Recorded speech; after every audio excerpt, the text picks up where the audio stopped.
Today we're talking about Annihilation, the new map pack for Call of Duty Black Ops. We have 4 new multiplayer maps: Hangar 18, Silo, Drive-In, and Hazard, and a new zombies map called Shangri-La.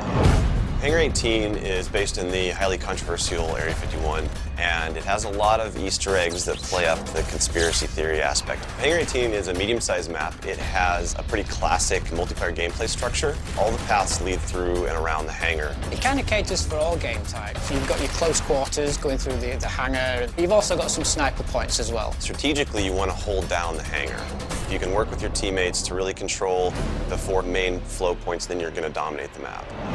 Silo is based on a Russian underground nuclear missile silo construction site. It's probably one of the largest maps in the entire game. Silo favors players who take their time because there's a lot of flank routes and a lot of interconnecting paths.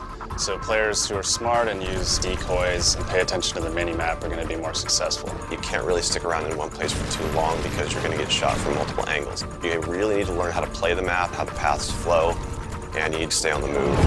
Nuketown was a really hugely successful and popular map with Black Ops, and we wanted to do another map in the DLC that kind of emulates that style of gameplay. Drive-In's a fairly small map, but it does have a variation of battles. You've got the wide open area in the middle, the actual Drive-In itself, but then you do have close quarter battles down the side.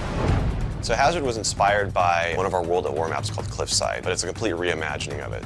We've actually turned it into a golf course. It's a great level. Hazard is probably one of the only maps in the game that focuses almost exclusively on long-distance engagements, and the long-range snipers and LMG gunners and assault rifle guys are going to have an advantage. You're definitely going to want to avoid the fairway if you're not a sniper and stick to the edges of the map where there's some more intense choke points and medium-range engagements.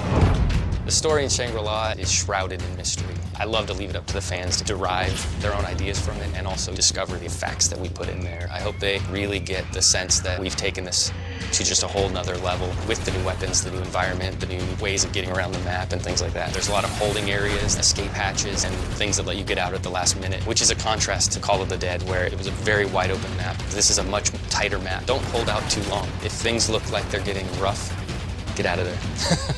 It's time to go. With Annihilation, we had a goal that we really wanted to push the visuals in all the maps. Each map feels very unique from one another. They feel like the kind of maps that you just want to spend a lot of time in. Annihilation hits Xbox Live Marketplace on June 28th.